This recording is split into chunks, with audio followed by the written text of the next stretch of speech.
What's going on, Fourth Initiative Podcast listeners? You got Stevie P. The guys are not going to be on the podcast today. We are just going to do a quick waiver wire talk, and then another podcast later on will be put out later on today about the weekend's games. So, I want to make sure we get this waiver wire podcast out there. Basically, the way we're going to do waivers every single week is we are going to do guys that are less than 50% owned in leagues. That way is just a whole lot easier for you to possibly find those guys. You know, some of the guys that we're going to talk about are obviously really, really low owned, but for the most part, you know, guys on waivers that are, you know, less than 50% owned is basically what we're going to be doing. So, this week at the quarterback position, you got Derek Carr, who looked pretty good on Monday night. If you watched that game last night, you know, he was 259 and a touchdown last night. You know, it could have been better. There was a couple of drop passes, but he looked sharp. He was making some really nice throws. That touchdown pass to Terrell Williams was a really nice throw and catch, perfectly placed. So I think you can feel confident in starting Derek Carr this week, the guy that I like this week. Another guy is Josh Allen. You know, Josh Allen is only 20% owned. We're using ESPN roster ownerships. So, basically the same in most most platforms. So, Josh Allen's another quarterback that I like this week. You know, he is going up against the Giants at the Giants. You know, the Giants, Eli put up some, yards and points last week. They're probably not going to be able to do the same to Buffalo's defense. You know, Buffalo's defense, they showed last week they're a very, very good defense. So, I could definitely see Josh Allen going in there, and, the Giants' defense looked terrible. So I could definitely see Josh Allen going in there, doing his thing, and winning you your week, really. For the quarterbacks, that's really, the two guys that I would consider this week. You got Trubisky going against Denver. I don't know how confident I feel about that. Andy Dalton is another quarterback that I do like, but I don't know how confident you're going to feel in Andy Dalton, going up against San Fran. They are at home, so if you are thinking, Andy Dalton, I'm desperate, maybe you have Cam Newton and you're really worried about him, or, something like that, then, the Andy Dalton is a guy that, you could definitely pick up and play. But, I think Cam's bad game the other day was just that. It was a bad game. You know what I mean? It was him knocking the rust off, basically, is the way I feel. He didn't really play almost at all in the preseason. That week one, a lot of guys haven't played, and it's one of those things. It is what it is. So, for the running back position, with Tevin Coleman now out, Raheem Mostert got a lot of touches after he went down. So I could definitely see Raheem Mostert as a guy that, people should be picking up and playing this week against Cincinnati. We harped on Cincinnati's defense. They're not really all that great. And, Chris Carson didn't have a huge game against them. He had a very good game. He had 2 touchdowns, which helped out his stat line. But a couple of catches, some yards. He had a receiving touchdown and a rushing touchdown. So Mostert is a guy that I would, not mind starting in my flex. Darren Sproles, they used him a lot in Philadelphia. I don't, for me, he's still a guy that I don't know if I'm starting. Going up against Atlanta, he's definitely, like I said, Atlanta doesn't really stop pass-catching running backs. So if you need him, if you're desperate at running back, why not? Darren Sproles could definitely be used in the passing game. And he got 14 carries, on Sunday. So, it's definitely a guy that I think could, do something for you. Or he had 9 carries and then 14 touches total. But, 9 carries for 47 yards. That's a good yards per carry. A guy that I like this week. And I don't think you got to be real scared. Dante Hill, I can't even speak. Dontrell Hilliard is a guy that scored a touchdown the other day. He had a couple of catches. He had 1 catch for 14 yards. Not a guy that I'm feeling very confident in starting in my starting lineup. I know some people were saying that he's going to be definitely the pass catching back, and they were down for like basically that whole fourth quarter you know, after Baker just imploded and just started throwing interception after interception. But he still wasn't used even when they were down. So not sure how much I'm, looking into, picking him up.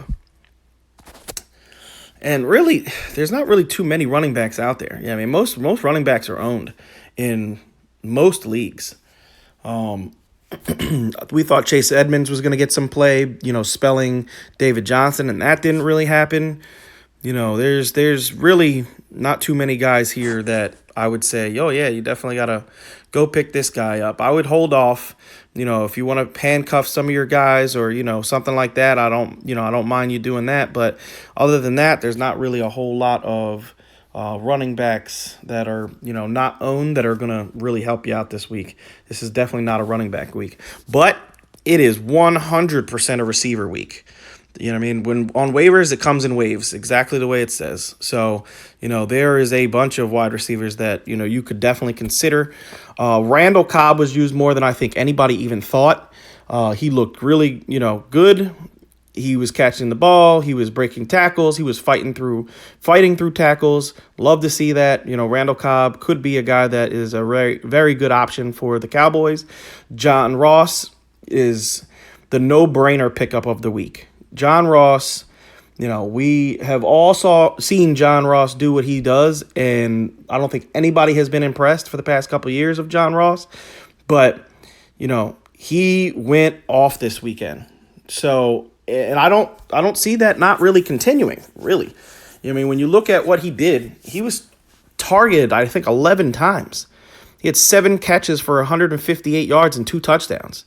You know what I mean? Like I could see if he was targeted 4 times and caught 4 balls for 156 yards and 2 touchdowns, then I'd be like, but he was targeted. He was looked for. They looked for him.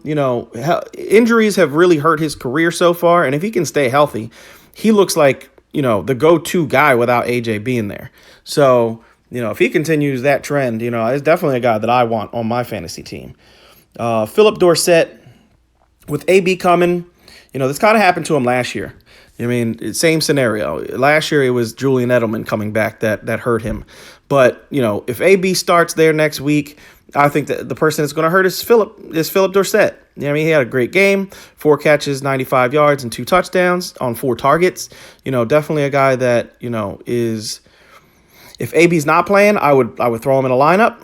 But, not a guy that I'm spending a whole lot of fab on or worried about.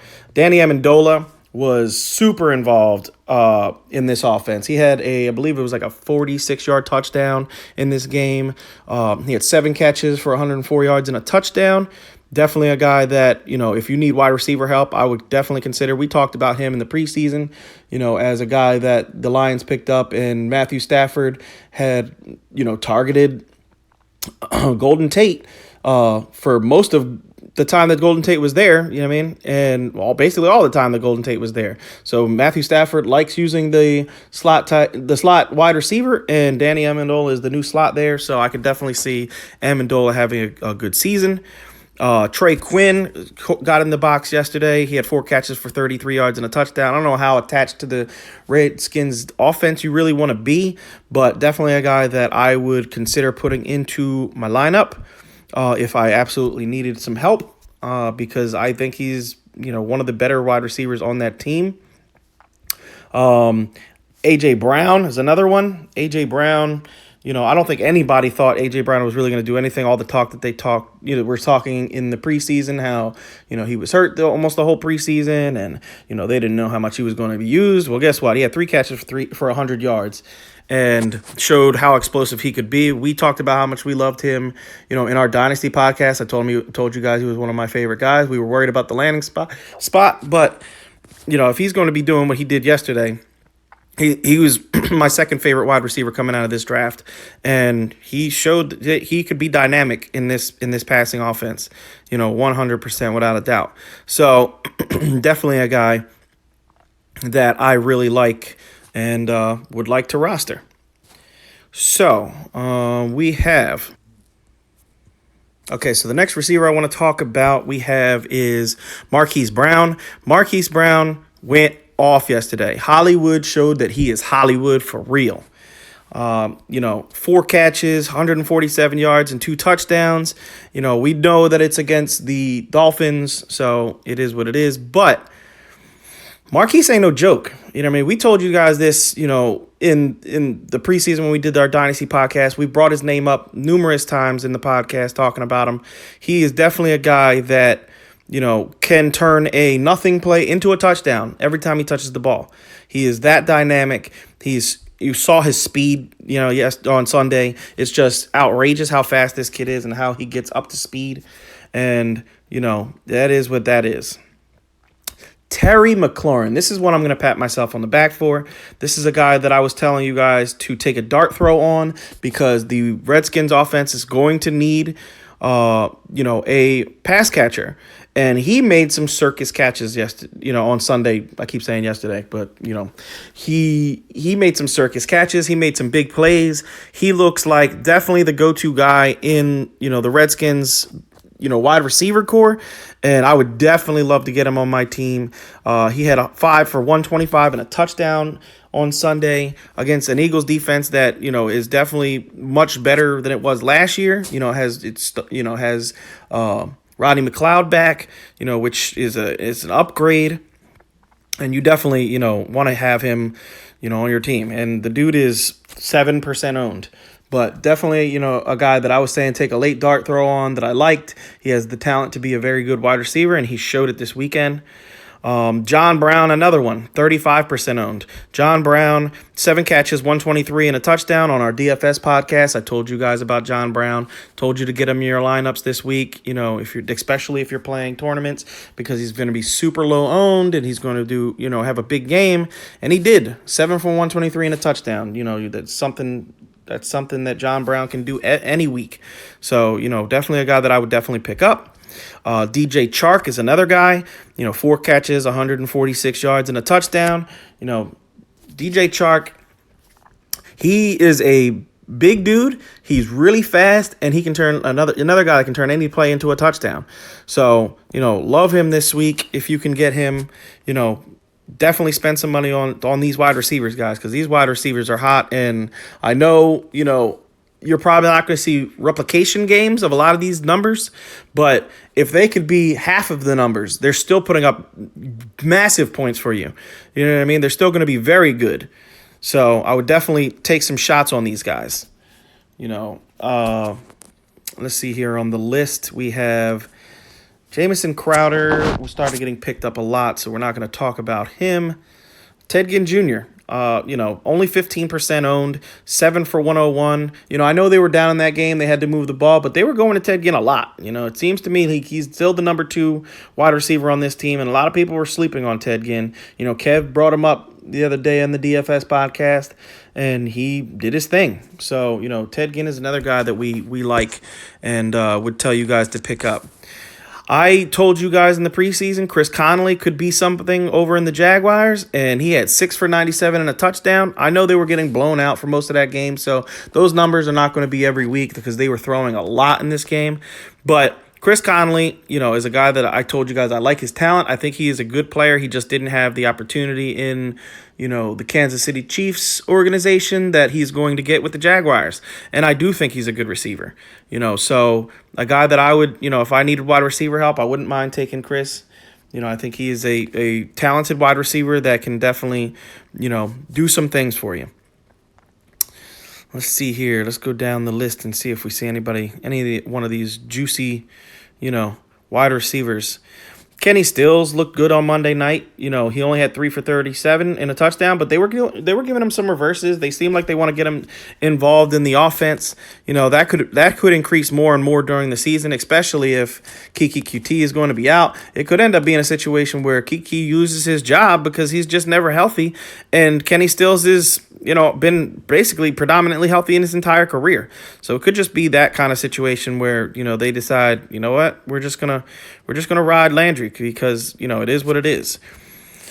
Preston Williams, 3 for 24 and a touchdown yesterday or on Sunday.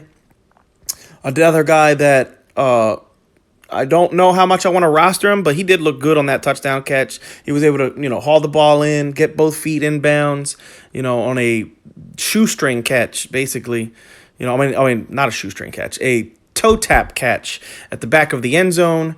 And it looked good. He looked good in that game. I know they were being blown out. The Ravens defense is no joke. If you watch that game, the Ravens defense wasn't playing. And it is what it is. But, for the rest of the guys that I would say are less than, 50% owned, Traquan Smith caught a touchdown last night. That helped his numbers. He didn't really do much other than that. Cody Lattimore, 3 for 74. He looked like a guy that Eli Manning was looking for, especially deep. So if he's going to be the deep option for the Giants could be down in a lot of games. So if you need wide receiver help, I wouldn't mind adding him. And then really, Keyshawn Johnson showed a little bit the other day on Sunday with, they were also down in that game, but he had 5 for 46. If he turns that into a touchdown, that's basically a 15-point fantasy game, and I could see him doing that on a consistent basis in this air raid offense. He's the guy that it looks like him and Kyler Murray have a rapport, and Kyler Murray trusts him to catch the ball. So, definitely a guy that I would be, interested in picking up. Rashad Higgins started off pretty good. I think he had 2 catches in the first drive, and then he just didn't catch another ball in the rest of the game. So, not a guy that I'm too worried about. Devin Funchess went on IR. And other than that, that's really, the extent of the wide receivers that we're really going to get into. It's a lot of wide receivers this week. It's definitely the week to go spend on wide receiver if you got it. You obviously got it. It's week 1 if you're doing fab, and if you have waiver priority, you definitely want to get one of those receivers because I'm positive you have somebody on your fantasy team that you can drop to help you, pick up one of those guys. There's not a doubt in my mind. So we're going to move on to the tight end position. Tight ends this week, Darren Waller, it was spectacular. He last night, he basically had 14 fantasy points. He had 7 for 70, but if you watch them, the dude just was unguardable. They just couldn't guard him. He was catching everything. Looked really good last night. A guy that I really liked. Austin Hooper is another one that I've been toting for, telling you guys, get Austin Hooper. He's going to catch a lot of balls. He's not the touchdown scorer. He's not even the guy that really is looked at in the red zone. But I'll tell you what, 9 for 77, that could be, especially when how bad that Falcons defense looked, they could be letting up some points, and Matt Ryan could be throwing a lot this year. So I could definitely see him, being a consistent 5-catch, 50-yard guy every single week, and that's basically what I said, before. Another guy, let's see here. We have, there's not really a whole lot of tight ends that aren't rostered, more than 50% that I would go after. But TJ Hawkinson, you got to talk about him. He's only 30% owned. I think because people were scared of, the rookie tight end. And I'll be honest, I was scared of the rookie tight end. I think rookie tight ends really don't perform well in the NFL. But we talked about it the other day, and we all said TJ Hawkinson is a blocker and a pass catcher, so he'll never come off the field. And that's what I saw this week. His usage was outrageous. He was on the field all the time. And I'll tell you what, he laid some wood in this game. He was putting out some blocks, boy. So it wasn't just 6 for 131 and a touchdown. He was blocking the hell out of people. So, this kid ain't never leaving the field. As long as he stays healthy, he's going to be a tight end 1. And I love this kid. If you can pick him up in your league, you have 70% of leagues that can pick this kid up. Go get him, because he is going to be a difference maker on your fantasy team. Without a doubt. Without a doubt, he's going to be a difference maker on your fantasy team. So let's see here. There's not really too many guys. Jason Witten scored a touchdown, but you don't want Jason Witten on your fantasy team. I'm sorry. As much as I love Jason Witten as a player, because I think he is, the quintessential hard-nosed player, and I like guys like that, he is just not somebody you're going to want to roster. Tyler Eifert, was 5 for 27. I don't know how many people are wanting to add Eifert. And really, other than that, you had Vernon Davis have a big game. He had that one catch and run, but he did have 4 catches for 59 yards and a touchdown. So, Vernon Davis is somebody, if you need to stream this week, if you've been streaming tight ends and you're going to decide to do that, Vernon Davis, why not? Going up against Dallas. Dallas let up 100 and I think it was 110 yards or 116 yards to Evan Ingram this weekend. So, people are going to try to attack that. They're going to try to attack that tight end position with this Dallas Cowboys defense. And really, that's about it, guys. There's not really too many more guys that I really am going to, get deep into, because there wasn't really that many guys that had great games. CJ Zama was 4 for 66. He's a guy that, I'm not super excited about picking up. Let's go. Hayden Hurst, had a okay game, 3 for 41. So it's guys like that are going to be in this conversation that you're not probably be picking those guys up. Jimmy Graham is less than 50% owned. 3 for 30 and a touchdown. He was targeted a lot in that game. So if you want to rely on Jimmy, why not? But other than that, like I said, guys, it's going to be hard to figure out what guys you are going to, want to have on your fantasy team. I would talk about Mark Andrews. Mark Andrews, if you can get him, he's 51% owned, so he's right above the cusp of the guys that we really want to talk about. But 8 for 108 and a touchdown. We told you guys, everybody's been plugging this guy, saying that he's going to be very good this year against that. Dolphins defense. It just seems like everybody's going to look good because they just have given up. They really have. But definitely a guy I want on my fantasy team is going to be targeted as many times as he was targeted in this game. So for the Waiver Wire podcast, guys, that is it this week. We will be back later on today with game breakdown. Kevin Dan will be doing that, and Waiver Wires will always be on Monday nights, Tuesday mornings, and we will break down waiver wires. So that is waiver wires for this week, guys. Good luck on your fantasy teams. Remember to go to www.fourthandinchesff.com. That's www.4thandinchesff.com to get all of your player information, waiver wires, guys that we like for DFS, all the information that you want for fantasy football is on that site. And if you guys like what we have to say and like, us helping you out on your fantasy team, show us some love and go check out the site. And leave us a 5-star rating and review if you would, please. And for now, thank you for listening and peace.